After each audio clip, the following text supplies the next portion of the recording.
Yeah, Taylor, let's talk about what the scene is today. What's going on right now? Well, the scene is today we're trying to raise some funds in order to put on a little concert and hopefully secure admission into University of Southern California. So I've called out a few of my friends and they're giving up their time to do a car wash. We're raising funds. All right, tell us about the things at the University of California. You know, we see news viewers. You know, we're not fortunate like TV6 to get the latest and greatest. So yeah, tell us what the scene is in regards to that. The University of Southern California has admitted me into their MFA program, Film and Television Production. However, there's a requirement that I need to fulfill. I need to provide a document that has proof of financial support by April 1st, right? I'm a first class graduate, so I'm entitled to the postgraduate scholarship that's been offered by the Ministry of Public Administration, right? But the issue is policy. That scholarship, once awarded, will be issued in July, around July. But the USC needs some kind of proof of financial support by April 1st. If I don't get that, then I have to withdraw from the program. So I'm in a ticklish situation where policies are kind of, that are out of my reach are getting into the way. I've done all that I could. I have provided a really good application and as a result been accepted. I have graduated with first class and as a result I'm eligible to apply for the postgraduate scholarship. I have done my job. Right now I'm trying to get, the policymakers to kind of understand that this is a unique case and should be treated as such. Okay, you said you also planning to put on a play. Right. Tell us about the play that you're trying to get done. Well, once we secure that kind of support from a government institution, any kind of company or so on, or a citizen, we would now secure admission into the university. From that point on, the go-getter that I am, we are not going to just sit back and say, okay, cool, we have admission and let's just look forward to the scholarship. We would still be working and raising funds because it's important that when you go abroad especially, that you have enough money to live and to fuel your expenses. Over there, they're going to be using film to shoot and all that kind of thing. So we're not going to stop at this point. We are going to still work ahead, plan a production. I could even show my recent film that won People's Choice Award at one of the festivals and still keep this grind going, and hopefully a lot of people could still understand that, if you really want something, you have to work hard for it.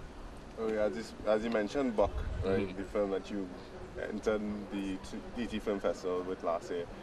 Is there any other films that you're working on currently or in pipeline or anything like that? There are a lot of ideas that I have circulating in my mind, but because of this kind of dilemma that I'm working with, they kind of just there. Because if I do get through, hopefully, then I will be focusing more on beginning that MFA program. If I don't, then I could use these ideas and see if I could make another film, probably Buck 2, who knows, So I'm really in limbo right now, working towards, we have less than a week to secure the MFA in USC, and hopefully when I'm done, bring that kind of knowledge back home, or we don't meet our deadline, and I just stay here and, make film and hopefully kind of develop that way, we'll see. Okay, in the last couple of years or so, you've done some work with some major people in the industry, Marshall Montano and other soca artists and so with your makeup effects in particular. Have you been in contact with them to see if they would be willing to assist you in this endeavor? That's an interesting thing. You see, the difference with that is that's work. And what I'm trying to do is something, that probably is outside the line of work.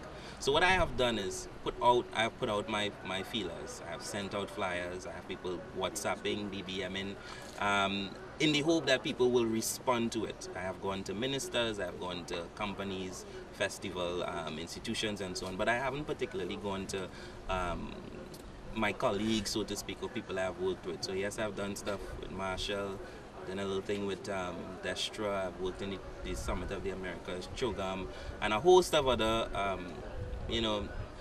mentionable people, but I haven't approached them physically and say, well, hey, I need your help at this time.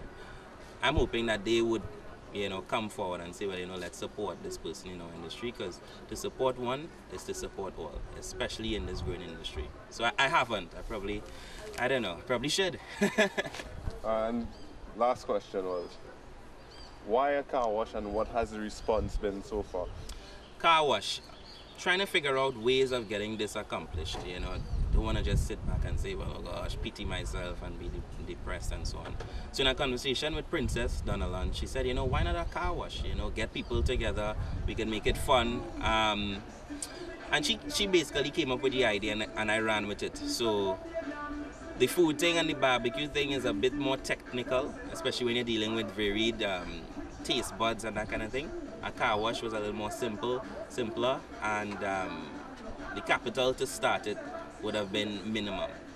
So the car wash was the idea, and we're going with it. Hopefully we do it next week if we secure that funding by April 1st. This is something that could be ongoing. We could do it every Sunday and make it something regular. What's the response been like to your car wash today? So far, it has been favorable. People who've sort of said yes, they're coming out to support, have been doing so. But it is Sunday, and the thing about support is actually people have to come out and support. It's easy for somebody to like a status and share a flyer, but active support, you know, that's limited. So we had a slow start. Nothing really around lunchtime, and it has picked up again, you know, what, 2 o'clock or so. So we're hoping that we end with a bang, because we're here until around 4 or 5. So that's where we are. Fingers crossed. Okay, we've seen firsthand that you're taking a hands-on approach in this car wash. Is this endemic of how you approach your work overall?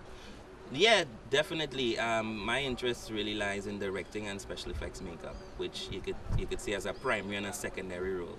For me, I like to get involved in the process so that I know how it feels. I know how hard it is to support yourself. I know how hard the process is. So when I actually have to go through life experiencing other things that may not be directly related, I understand that the energy that you have to put out is important to make something work. It's not about managing the car wash. It's not about being a director and ordering people around, but being a part, you know, intricately in the process. Then you get to really appreciate what it is you're doing. So I've never really had hosted a car wash or even washed my dad's car, because he's very particular with his vehicle. But for me, this is something that I am learning, and I recognize it is a tough job. But also being a director is very tough. So for me, it's very hands-on. I'm enjoying it. I'm literally sweating along with my friends to make this happen. So eventually, hopefully, when it does, we'd understand that it didn't come easy, and I have to work and, you know, be accountable to all my friends and supporters. I want to see you. Thanks, man. Thanks for the interview, man.